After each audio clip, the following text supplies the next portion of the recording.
This is What School Didn't Teach Me, a podcast meant to build community on all the things school doesn't prepare you for.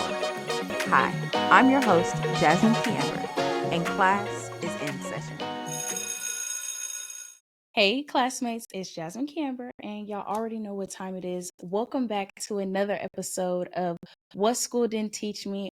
And as you guys can see, I have a beatific smile on my face. Y'all know every week I have to come up with a new word instead of happy or excited because I need y'all to know that I am grateful for you to be here. So today I have a beatific smile on my face, not just because you're here, but today I have a guest in the classroom, y'all. Y'all know this season we are focusing on investing in ourselves. And every month we have a new theme on what we can invest in. You know, last month we focused on investing in our relationships. And this month we're working on investing in just different parts of ourselves. And I felt like what better way to talk about that, to dive into that, than to talk about actually financially investing in ourselves. And I can't talk about anything, I won't talk about anything on the podcast that I don't know about, right? We're in the school of life together. We're learning about things together, but I will bring people in who just know the way a little better than we do. And so today I'm so grateful to have Dr. Paris Woods in the classroom with us today. Dr. Woods is the author of The Black Girl's Guide to Financial Freedom, which is a book that I was gifted when I graduated college. So if you don't know, now you know. Okay, this book, it breaks down saving, it breaks down earning money, how to keep your money, because we're getting older, y'all. It's different. We are not just going to be walking around and people are going to hand us money. We need to learn how to earn our money and save our money. So, Dr. Woods, I'm so grateful that you are here with us today just to educate the classroom. Yeah, thank you so much for having me. I'm so thrilled that someone thought to give you a copy of my book. Incredibly honored. It sounds like you actually read it, which is like the best any gift giver could have hoped. So I'm glad you enjoyed it enough to invite me onto your platform, and super excited to be talking about this really, really important topic. Yeah, thank you so much for even being here. And yes, I need to read it again because the portion on saving and investing is really what I need right now. um, but no, that's perfect. So I wanted to start off with you just telling us a little bit about yourself, telling us your story. I know you talk about it in the book, but I just want you to give a little bit on how you found out that financial literacy was your purpose. Yeah, so I grew up in St. Louis, to a single mother, and we certainly struggled a lot financially growing up. And I would say back then, I definitely was very, very focused on school, like a nerd to the nth degree. And my plan was to go to college, get a good job, and have that be my ticket sort of out of my financial circumstances. Which I will say, generally worked out. Like I did well in school. I got a scholarship. I went to college and graduated and got a job that felt very meaningful to me, basically helping other young people do the same thing. And so things were sort of going well on paper. But by the time I reached age 30, I sort of had this wake up call, that even though I was doing well in my career, right, and educationally and all of those things, financially, I was not doing well. And I really felt very constrained in my finances. And so I had to go back and really hone my financial management skills. Like I had to educate myself on how to manage money differently and how to use money as a tool to create the type of life that I wanted access to.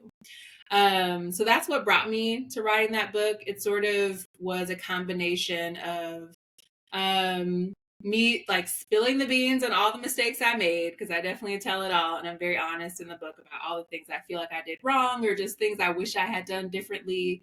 But then most importantly, to share in an accessible way all the things that I learned along the way, that helped me sort of come out of that being in debt, feeling like I didn't have as many choices to be able to access a life of financial freedom that I desired for myself. And hopefully, especially for young people like yourself or your followers, like to be able to do that much faster.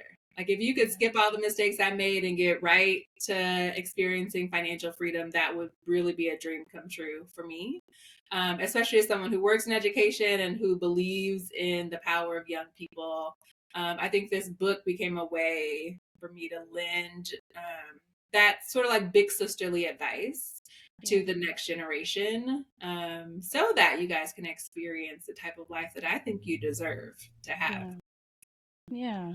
Thank you. And one thing I want to say is I appreciate your honesty in the book, right? I definitely feel that, like, in your first chapter of the book, you talk about getting a car, and was reading it, and I had just gotten my car, and I was like, oh Lord, if I had gotten this book any sooner, I would have made some different decisions.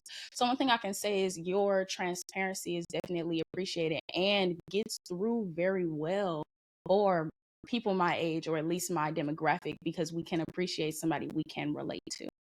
Um, so tell me, do you feel like, well, no, first I wanted to ask, you said you had to do your own research in, learning about financial literacy, getting yourself out of debt and things like that. What did that look like for you? Because I'm assuming you didn't have the Black Girl's Guide, right? I did not. Yeah, it's interesting. I maybe when I was in high school, a friend's dad gave me a copy of Rich Dad Poor Dad.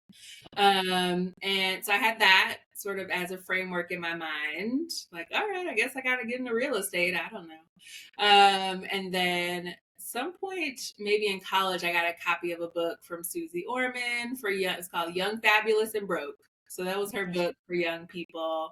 So I had been reading about personal finance, but somehow the things I was reading wasn't translating into the kind of life that I wanted to have. And like I was drowning in debt, I would say by age 30. I don't think I even realized it. It just felt normal to have credit cards and normal to have a car loan and, um, personal loans, just any kind of debt that you could imagine. All of that felt very normal. And I don't think anyone, especially not in those books I had been reading, had even Mm, warned me about some of the pitfalls of debt or the ways that being in debt could prevent you from being able to make other choices or just feeling financially secure, like feeling financially stable. yeah. And I would say at age 30, so I had this wake up call. And for me, I was initially thinking maybe I'm just in the wrong line of work. Like maybe working in education isn't what I should be doing.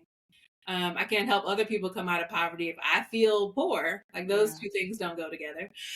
So those are the kind of thoughts I was having. And then I happened to read Total Money Makeover by Dave Ramsey.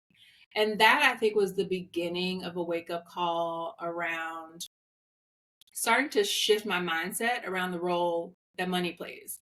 Mm, And, Dave Ramsey's whole thing is like, get out of debt. I feel like that's what he's most famous for. And so I started following those steps that he recommended and started to actually feel in control of my money and started to realize I can set a goal. I can, do some work, take the action steps, and start to see changes in my finances. And that sort of lit a fire to say, well, what else can I do? Why am I doing all this? What am I creating? mm, Especially because I have more money. I was working some side hustles to speed things along and getting creative, bringing more money into my life, and paying off debt, which means I had more money at the end of the day because I mhm, wasn't making those debt payments. And so it sort of got me thinking, well, what else do I want to do with my money? And I think that created space for me to learn about this concept of financial independence, and really start to dig into a different approach to money. And, I don't think that conversation, that community was heavily populated with women or people of color. And so a lot of the conversation was around like escaping the corporate 9 to 5 and just, being free. And I feel like as a Black woman, sort of listening to this and thinking about like my mission, the work that I'm up to in the world, the difference that I want to make, mhm, financial freedom just took on a whole different meaning for me. Like, how can I be free unencumbered from worrying about debt so that I can use my resources, my money, my time, whatever talent I might have to help my community, right? It just took Yeah. on a different purpose for me. So I really dug, but I really dug the message. And so I started reading books and blogs and going to conferences and really learning a lot about this concept of financial independence and financial freedom and thinking about how it could work for me. So that was the education that I got and that I learned the hard way. Like I feel like I was pulling things from here and pulling things from there, and I love this and I love that, and I tried this and it didn't work, and I tried this and it did. So some of it was just learned through practice as well. And so I feel like one of the accomplishments, one of the things I'm proud of the book was being able to just simplify it. Like, okay, I went through all this. Yeah. What are the key lessons that I learned that I could give some people some shortcuts to learn much faster than I did? So Yeah. that was definitely one of my intentions with the book as well. Yeah. Wow. Wow. Like, I love how you read all these books, how you took all that information. And like you said, it was trial and error, but you never gave up, right? Some people feel like they can't save money for God knows whatever reason. So they're just going to spend it all, right? They're just going to stop trying. They're just going to like let the money that they touch fly away. But that was not your story. You kept trying at it. Mm-hmm. Call Yeah. me an overachiever. No, I appreciate it. We definitely need all of your knowledge, right? Because now here I am, here other people are benefiting from it. Like I think that's really, really inspirational. And you mentioned financial freedom. Of course, that's in the title of the book, but you mentioned financial freedom and just how you can use, financial freedom to, of course, benefit yourself, but then as well as your community. So I wanted to know, how does learning financial literacy, learning about financial freedom, how does that contribute to the idea of, investing in yourself or like self-love and self-care? Yeah, it's so true. It reminds me of, and I feel like I've been on this journey for a while now, that I often have to go back to what it was like before I started the journey. Hmm. And so remembering what it's like to have an unexpected expense come up.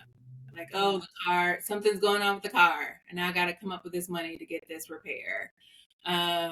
Or, I missed my flight and now I can't afford to go on the trip because I can't afford to buy another one, or there's an emergency and I can't get there. Like all of these small, it's almost like death by a thousand paper cuts, where not having money allows every little thing that pops up to deeply affect you. Yeah. And, there are different ways to respond to that. Obviously, for my fresh college grads, if you took psychology, this concept of learned helplessness, where when enough things happen at some point, you just give up. You're like, well, Yeah. I hate that. As a psychology major, I learned about that and I hated it. yeah, that's so real. It's such a real experience. Yeah. After a while, he said, well, I won't have any money, so this little bit I got, I'm gonna spend it, Yeah. right? So I think that had definitely been my experience. Um, yeah, I think the financial freedom piece as self care it translates a couple of different ways. One is sort of this elimination of financial pain, like Yeah. I don't have the experience where an expense comes up and now I have to pause my life. Like it becomes so minimal. I can just pay, like I have the money, I can just pay it. Yeah. Um, so that allows me to take care of myself in very basic ways. Like I need a medicine, I can pay for it. Or I Yeah. need, like things where we normally might have to pause and say, am I choosing between my health or am I choosing between paying my light bill? So there's like some very practical, basic aspects of it to self care. But the other thing that I really, want especially Black women to think about is sort of this concept of free. Like, what does it mean to live a free life? Yeah. And to be in a position to really dream and envision what your highest possible life could look like, where all of your gifts and talents, you're able to fully utilize those. You're able to use your time in a way that feels right to you. There's so many choices that we want to make that are really deep within us to be able to make. Hmm. And money becomes an enabler for freedom. And so when we think about self-care, that's what I'm Okay. also thinking about. How am I living my highest, best like self? How am I being my best self? How am I living my highest and best version of my life? And how is money a tool that enables me to be able to say yes to those things that align with my values and the things that I most deeply desire? Yeah. So, two sides to that coin. Obviously, we got to get our basic needs met, like back to Maslow's hierarchy, right? Right. But also, all the way at the top, like this sort of self actualization and self realization is also part of the self care that's possible through money. Full Yeah. spectrum. Yeah. I like that. I like that a lot. I like that a lot. There's nothing I can even add to that because I completely agree, right? Like money, I like how you said money enables us to do certain things for ourselves, right? Money can't buy happiness, but it can definitely help you to get the things that you really want. Mm-hmm. Um okay, Remove so some pain. That's what I say. yes, definitely remove some pain. So, word on the street is that debit cards are out and that we instead should just be looking into how to better use or better navigate credit. What is your opinion on that? Credit is such a slippery slope. Um, for people like me who started using credit cards early and got into mountains of debt, that pain of how hard it was to get back out of debt makes me very cautious about credit. So I don't think there is sort of a unilateral rule for credit. Like some people are, it's easy for them to stick to the limits, pay it off every month, and never have any trouble. Unfortunately, for most of us, that's not the case. And for most of us, debt, like our society is designed to get us into debt. And so it's very easy to fall into those traps. And it's not even worth your labor to Yeah. try to avoid it, to try to deal in the debt system and try to navigate it in such a way that you don't get caught in these traps.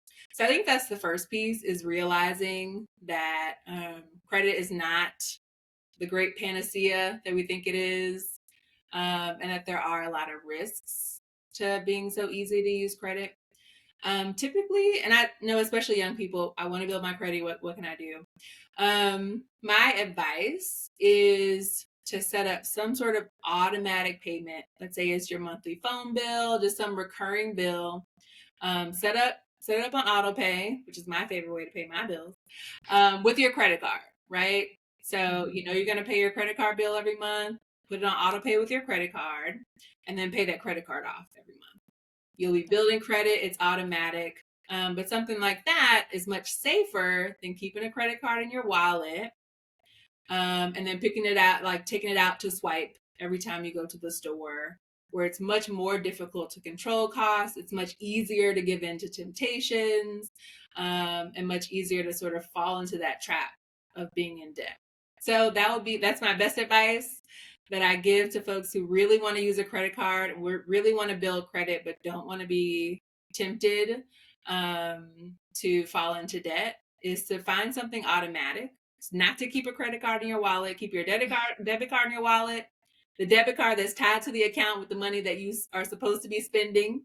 Like be very clear about what you have access to in your physical wallet or your digital wallet, your Amazon wallet. All of that should be Mhm. tied to money you actually should be spending. And then remove credit out of the equation for those day-to-day decisions so you're never even tempted to get into debt. Okay.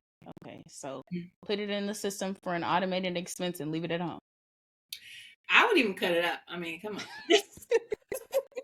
When I was getting that, this is literally what I did. I was like, I will not be tempted. So I would set it up for auto pay, cut it up immediately, throw it in the trash. So I will never be tempted to put it on anything else. So I would say, Okay. don't be ashamed. Do whatever you got to do. You know yourself. You know your behaviors. You know your triggers. You know where you can say yes. You know where you're going to struggle. You know if you have that card in your wallet, it's going to cause You got to problems. You use know if it. you have that card at home, it's going to cause problems. So whatever you need to do to be safe financially. And I mean, this, it comes down to why are we doing any of this to begin with? And so you got to go back to the why. Like, what life are you creating? What kind of freedom are we trying to build here?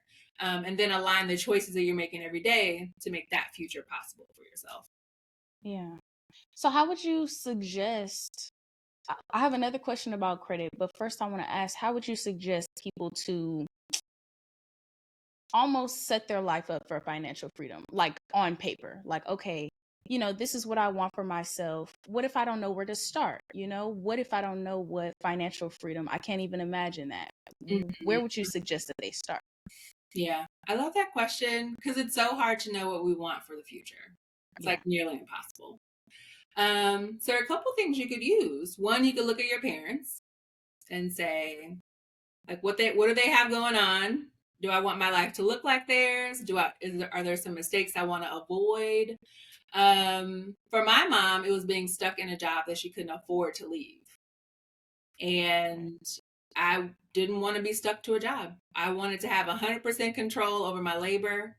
I want to be able, if people start acting up at work or speaking to me in some kind of way that's disrespectful, whatever it is, I want to have the financial foundation to be able to say, nope, today I'm leaving.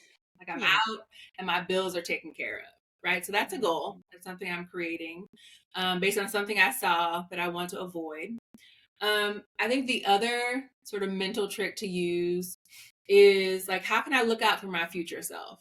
So, like 20 years from now, like when I was I'm 40 today. So, let's say 20 years ago, when I was 20, I could have said, I don't know what my 40-year-old self is going to want to do, but how can I like hook her up?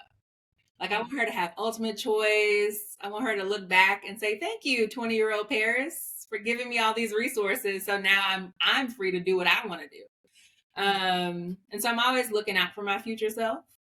And even if I don't know what that future self needs or is going to want to do, I want her to have as many choices as possible. And I know the choices that I'm making today can either help her or like set her up for freedom or the opposite.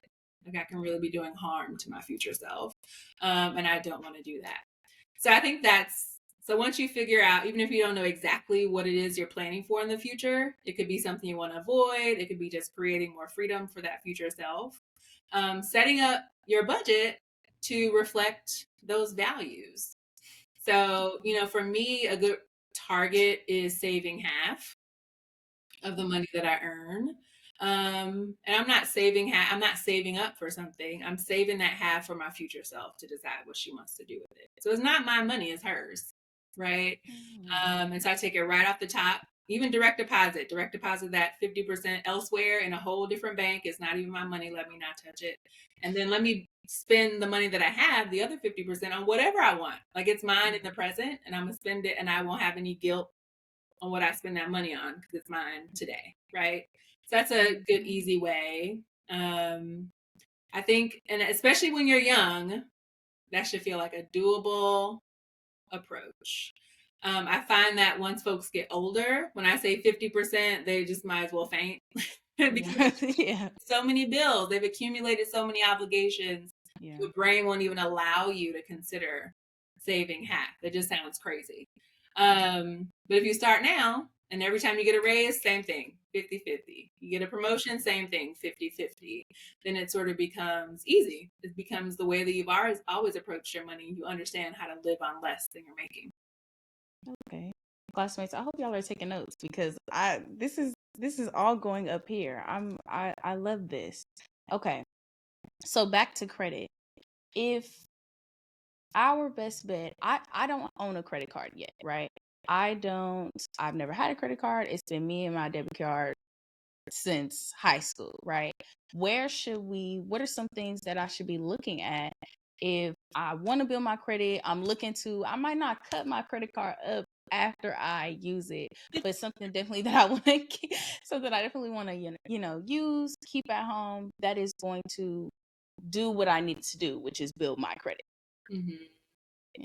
Yeah, it's interesting. So I think one thing to keep in mind, because what we're building is our credit score. So Yeah. it's helpful for folks to know what goes into a credit score. And there are lots of factors, but the three biggest factors are on time payments, the percentage of your credit that you're using, so your utilization rate, and then how long you've been in the credit card system, how long you've been using credit. So if you're just starting out, let's say you're opening up your very first credit card, it's probably going to be a Visa because that's the most common.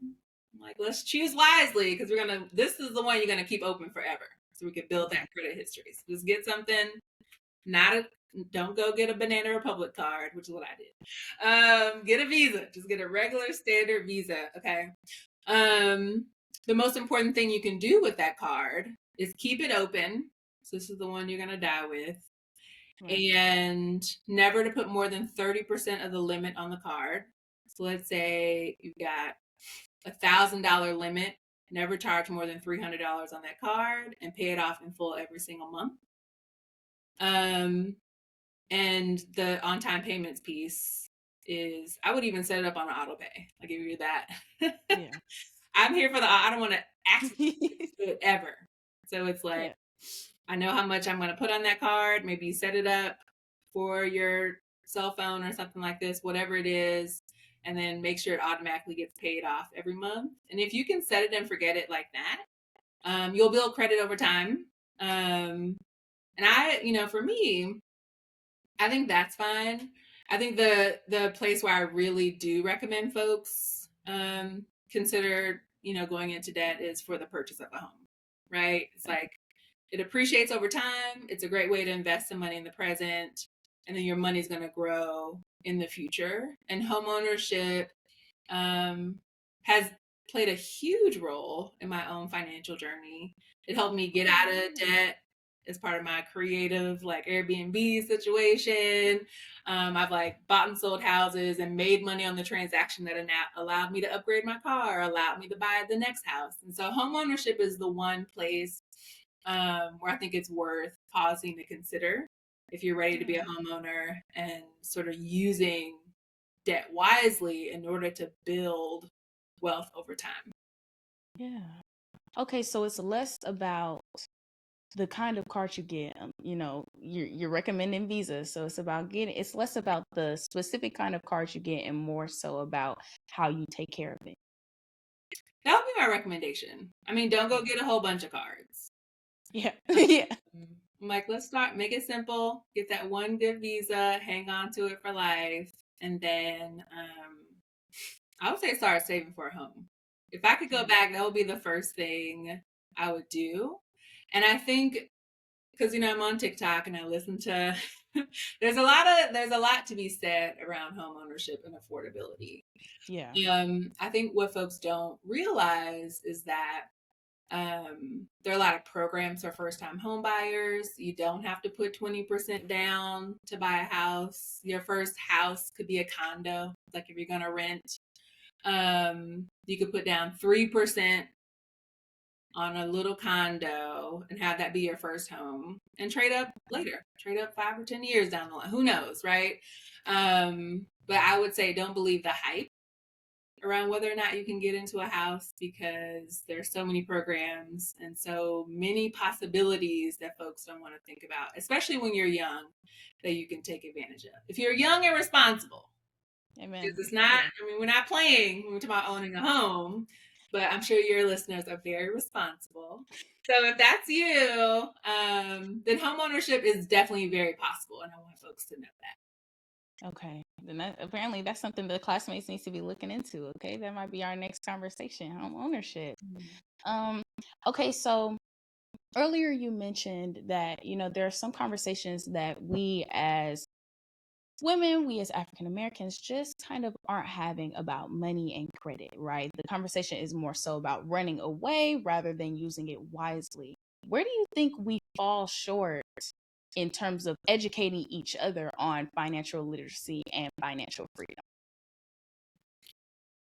I have observed an interest in sort of what feels like the insider secret, or like here's the trick, or and even among people my own age, like that's the thing folks want to be sure they tell you. Like, Yeah. oh, here's the thing you need to be investing in. Oh, did you hear about this?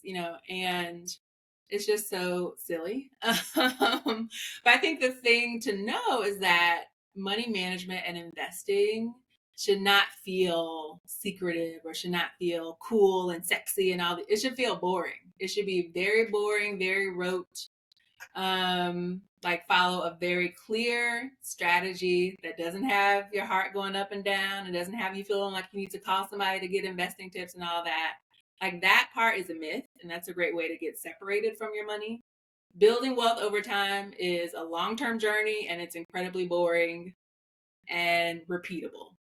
And the strategy I share in the book and the strategy I tell people to do is simply to invest in stable, long-term, total stock market investments, something called an index fund. The reason why I like index funds is because you're not trying to go in and pick individual stocks, which is a very Yeah. risky way to invest your money. An index fund purchases a whole bunch of stocks. So you could purchase a little bit of the 500 largest companies in the United States in a single index fund called the S&P 500. That's the 500 largest companies. So it's automatically diversified. The fees are low because you're not paying someone to actively manage your money for you. It's all automated. If all you did was take 10% of your money, 20% of your money, whatever you feel comfortable, put it into a Roth IRA and let it sit there, just did that every month like it was a bill, you'd be able to retire 20 years from now. Like that's literally the simplest approach that no one wants to talk about because it's not that interesting. It's like, how many podcasts are you going to have about that? How many, are you going to be on the news talking about that tomorrow? Probably not. But it's the way to build wealth. And if I wish that were taught in high school, I wish every young person that I talk to about money wasn't like, tell me how to build my credit, which is a fine question, but every young person knows to ask that, and not every person knows to ask about an index fund. And I think we've got to start to shift that so that we are equipping young folks with the tools to build wealth. Like you totally can do it, and it's very simple and it's very easy. Yeah. Yeah. Okay, I like that. So we should be focusing more on how to invest with the money we have rather than working on how to build our credit. You can Like build talking credit. about We that more. walked through it. Go ahead and get your visa. Go ahead and get your visa. But I would say the most powerful thing you can do is to learn how to live on less than you make. Yeah. 50% is a good goal. If that's too much, try to save 20%. I would say at a minimum, just try to save 20% and just get used to that. I'm only going to live on 80% of the money I make, and build this habit of taking that 20% and putting it away for the future. Just period. That's the whole strategy. There's nothing more complicated than that. And you'll Yeah. be farther ahead than most Americans Yeah. over the next few years. Yeah. Okay. Okay. And am I wrong, Dr. Woods, or do you coach people in financial literacy? Is that something that you do? Okay, yeah. I had a coaching practice last year, and then I accepted a cool job at the end of the year. So now I'm working. I'm not coaching. I'm working. Okay. It can give Congratulations. me, right? That's that flexibility that I recommend. Like I'm only going to take a job if I love it, if it's aligned with my values, if it pays enough for me to give my time. So I want folks to have that kind of flexibility. I'm glad that I do. Yeah, that is really cool. Like I want to be you when I grow up. That is really amazing. That's really amazing. Okay, so before I let you go, money can be a little scary, right? Money can be a little intimidating. It can be a scary conversation. It shouldn't be, but it can be. Can you leave the classmates with something encouraging? Yeah, leave us with something encouraging. I would say if there were anything to take away, um, money is powerful, and money is a tool that can create whatever kind of life you want to have. Um, I hope that folks, especially when you're young, but this happens when you're older too. So many people want to give you advice. It's like everybody has some advice to give. Um, what I've learned is to only take advice from people who have something I want, right? I don't want life advice from you if your life doesn't look like I want it to look. I don't Yeah. want financial advice from you if your finances doesn't look like I want mine to look. So be careful who you take advice from. Be discerning, and be empowered with your money. Like we talked about some very simple strategies that anyone can do, especially if you're young, before you sort of start taking on all these other expenses and feel like you can't get out of it. Create freedom. Like really look out for your future self. and take us up on this very simple advice. And hopefully you'll be sitting where I'm sitting 10, 20 years from now, talking about the wealth you're able to build based on some simple advice and then paying that advice forward to the next generation. Yeah. Yeah. I love that. We all want to be sitting where you are sitting. Thank you so much for just giving us your wisdom, educating us in the classroom today. And you all, please, if you don't have the Black Girl's Guide to Financial Freedom, I'm telling you, like, I need to reread it because it is a book that lives. Okay. It is a book that you can read and read again and get something new that you may not have felt like registered before that registers in your right now. And Dr. Woods, thank you so much for being here, for educating us today. Yeah, thank you for having me. Yeah. So you all go check out Dr. Woods. She's on Instagram. Where else? Are you just on Instagram? Are you on Twitter? Instagram, Facebook, TikTok. You can find her a little bit of everything. I'm mostly on TikTok. I'm definitely addicted. So you're on TikTok. Okay.